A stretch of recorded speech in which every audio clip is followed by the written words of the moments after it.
Так впечатление, то, что я на тренинге была уже уникального жената, дело в том, что это стоит. Каждый человек, даже молодые люди и в возрасте, и даже в преклонном возрасте, ошибки мы по жизни очень много делаем. А эти ошибки мы исправляем за неделю ошибки, 3 месяца, может годами эта ошибка продлеваться, да? Но дело в том, что мы через эти препятствия все равно вперед двигаемся. Но когда вы услышите вот эти тренинги, а тренинги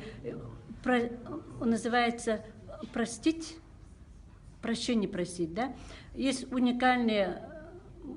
несколько тут их, я уже посетила, заряд энергии получаете, так? Но здесь нужно ходить и молодежи, и в любом возрасте, и нужно обязательно, потому что мы эти ошибки сами исправляем, и это стоит этого, потому что я аксакал, но среди молодежи, да, я чувствовала себя, да, я чувствую себя